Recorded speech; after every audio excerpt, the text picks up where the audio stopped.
Welcome everyone to my last video on assignment 7083, in which you are writing a report about a foreign country in the form of a letter.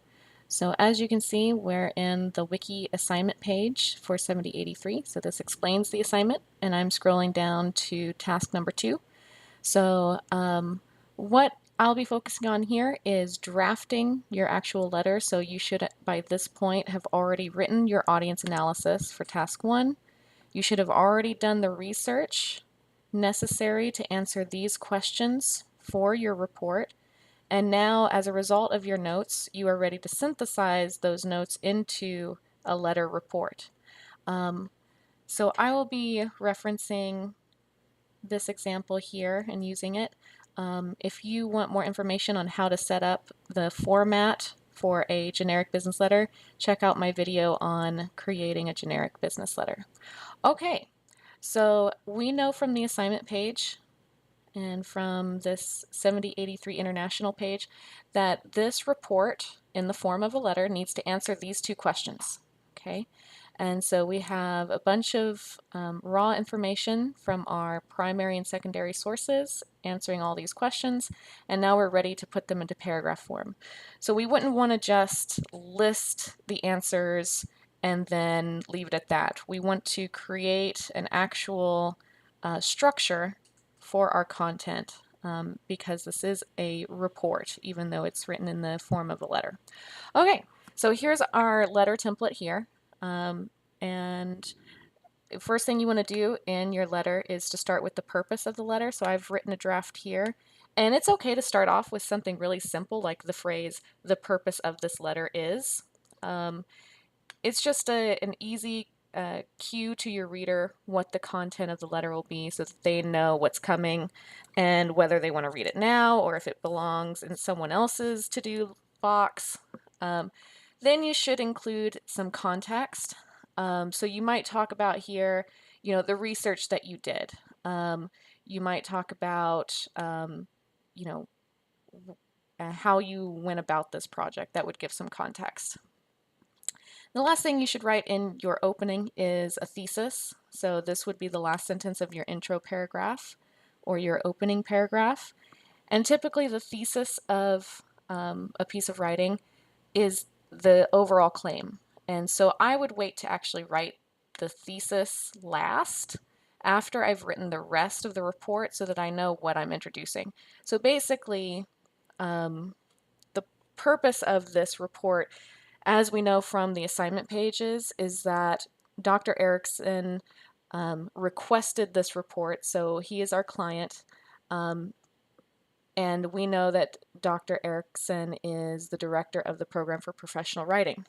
And the question it's all leading to is, what should go into a training program for Americans who want to work in business in the country you were assigned? So either he is setting up, I think we can assume he's either setting up a training program or he's creating some kind of writing assignment for business writing about creating a training manual. So in our thesis, we might mention what the most important things are for Americans to be trained on. And whatever you identify those most important things as, you would prove those in individual points. So basically, a thesis is a promise to your reader. I promise to develop further in my body paragraphs these main points, whatever they may be. And so for your body, I think that there's two basic structural options. The first structure is basically what I've introduced so far. Have a body paragraph for each thing that you think is most important for Americans to be trained as. So I might say one point is the importance of exchanging gifts. So in my thesis, I would say we found the most important elements of a training program for Americans working in Indonesia would be first, the importance of exchanging gifts, comma, something else, something else. So if the importance of exchanging gifts was mentioned first in my thesis, it should also be my first body paragraph. Okay? And so that would be my premise, that one of the most important things is the practice of exchanging gifts. And then I would support that with evidence, Remember that your evidence can be descriptions, direct quotes. So if you interviewed someone who has done business in the country, you can quote them directly and explain why it matters. Okay. So here in your evidence, you'd be explaining the meaning behind any descriptions or quotes. And then the last sentence of your body paragraph should say why it matters. So why would it matter if Americans aren't well trained in the issue of gift giving or gift exchanging? And that would be your body paragraph. So remember that a concluding thought just ties the point of that paragraph to the overall purpose. It kind of answers the question, so what? Why does this matter? Okay. And that is your first body paragraph. So then you can have another body paragraph on a second thing that Americans should be trained to do. So this may be how to make a good impression when first meeting a potential business client. Okay, so maybe that's the second thing I discovered in my research is really important to train Americans to do. So I would make sure that this is the second thing in my thesis and also the second body paragraph so that it's consistent. And then I would just develop that point as well.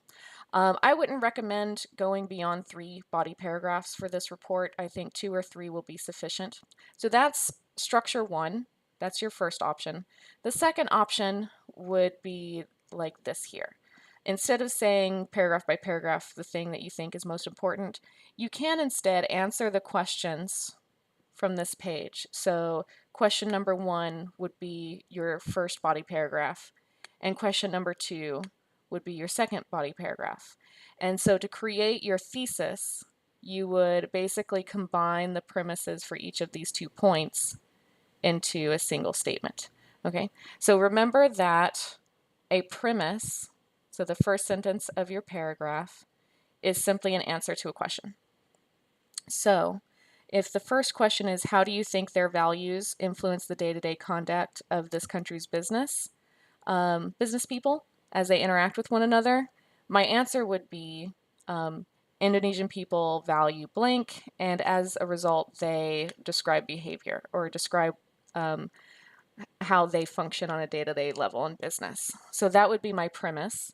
And then you would want to follow it up with evidence. And that's describing, quoting, and explaining.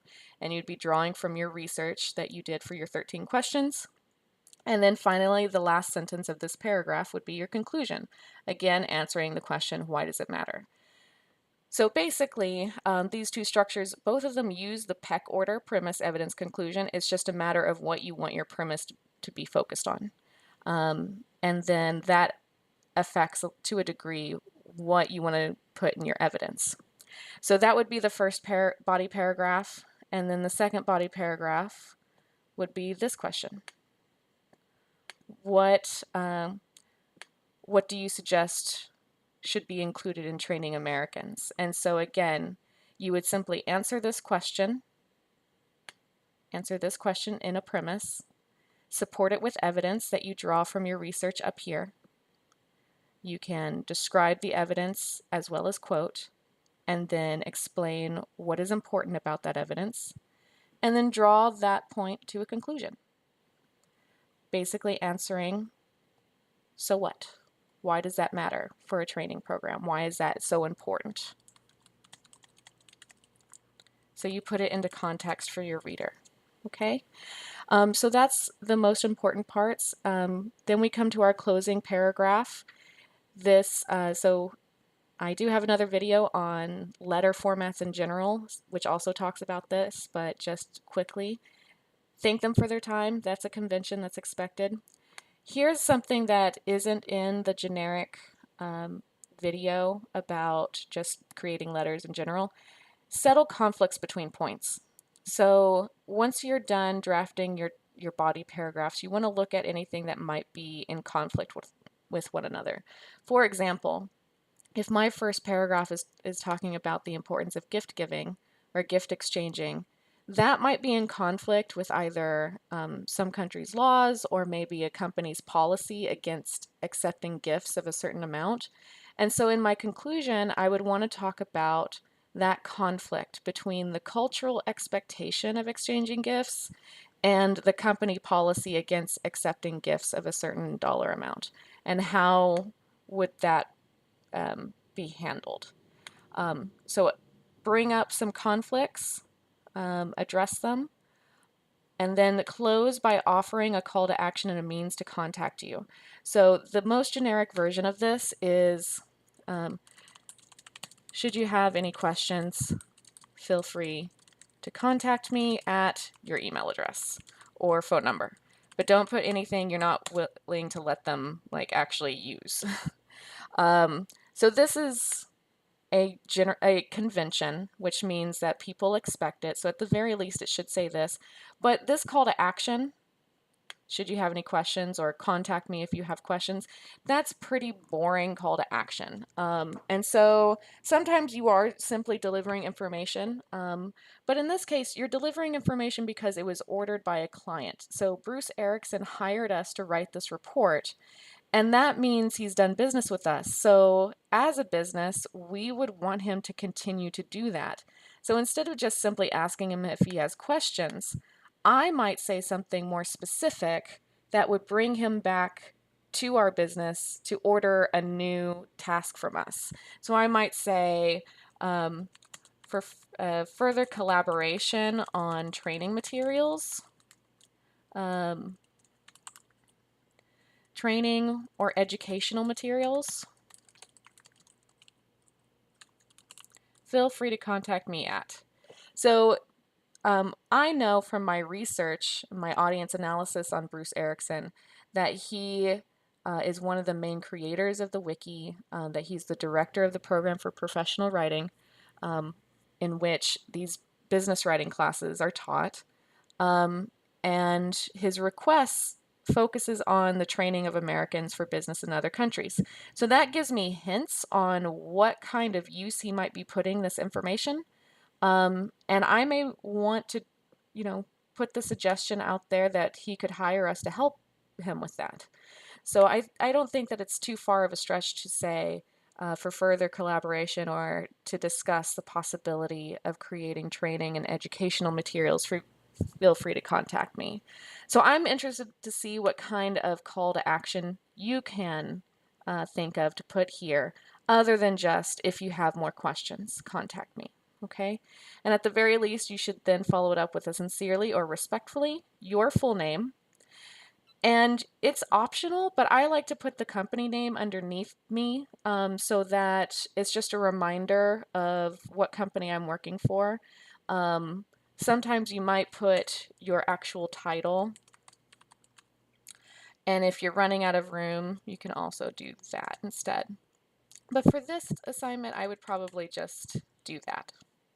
Okay, so just real quick, I wanted to emphasize the fact that we are now focusing on putting a thesis in your intro paragraph, which is then broken down into smaller points that you then support in an individual body paragraph. And then in the conclusion, you need to settle conflicts between those points. So that's a very logical progression. In fact, this is an expansion of our understanding of logos from an earlier video.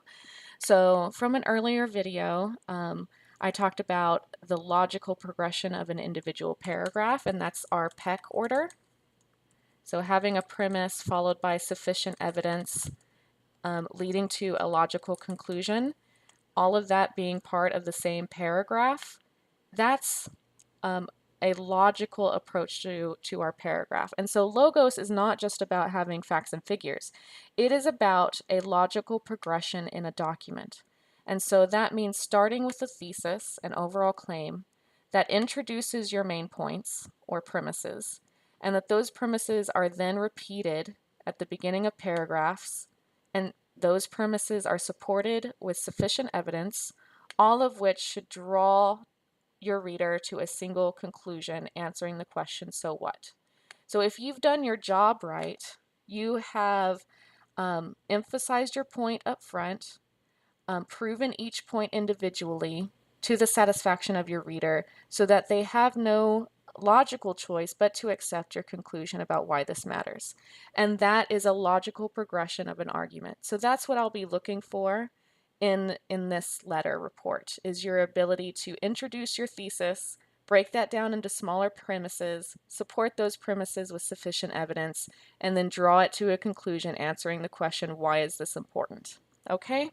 And that is a logical structure to documents that we will be continuing to build on and use in future assignments. Well, this concludes my videos on assignment 7083. If you have any questions, I hope you'll bring those to our virtual classroom or email me, and I hope this was helpful. Good luck.